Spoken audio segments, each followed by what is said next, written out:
আজই একটা বিধানসভা থেকে যে সংখ্যায় মায়েরা, দিদিরা, বোনেরা, ভাইয়েরা, সহকর্মী, সতীর্থরা এসছেন, তারা শুধুমাত্র বক্তব্য শুনতে আসে না, তারা সিদ্ধান্ত নিয়ে আসে।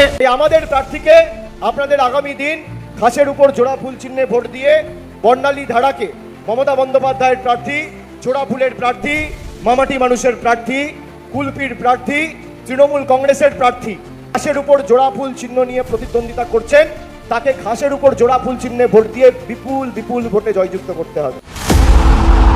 বিনপুর বিধানসভা থেকে তৃণমূল কংগ্রেসের জয় সময়ের অপেক্ষা।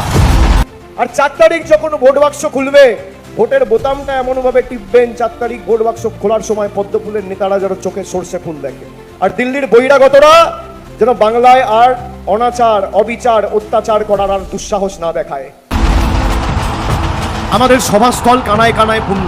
23 তারিখ যখন লাইনে দাঁড়িয়ে ভোট দেবো, পুনরায় বিনপুর থেকে আবার জোড়া ফুলের প্রার্থী মমতা বন্দ্যোপাধ্যায়ের প্রার্থীকেই জেতাবো।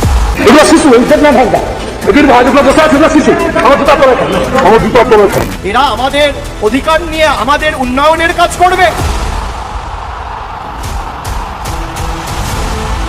বাংলায় নির্বাচন বলে লোক দেখিয়ে এখন ডিজেলে 10 টাকা কমানো হয়েছে। এখানে সংবাদ মাধ্যমের প্রতিনিধিরা আছে, আপনাদের হাতে মোবাইল ফোন আছে। যদি মোদিবাবু আর মোদী সরকারের আর বিজেপি সরকারের অভিসন্ধি সঠিক হয়, লক্ষ্য সঠিক হয়, আর মানুষের জন্য কাজ করার মানসিকতা থাকে, পরিষেবা দেওয়ার মানসিকতা থাকে, তাহলে প্রধানমন্ত্রীকে আমি অনুরোধ করব, স্বরাষ্ট্রমন্ত্রীকে অনুরোধ করব, সাংবাদিক বৈঠক করে মানুষকে কথা দিন যে আজকে যে আপনি 10 টাকা ডিজেলের কমিয়েছেন, 1000 টাকায় গ্যাস বিক্রি করছেন, 29 এপ্রিল 2026-এর পর গ্যাসের দাম বাড়বে না। যদি সাংবাদিক বৈঠক করে কথা দেয়, আমি 294টা কেন্দ্র থেকে তৃণমূল কংগ্রেস প্রার্থীদের প্রত্যাহার করার জন্য মমতা বন্দ্যোপাধ্যায়কে অনুরোধ করব।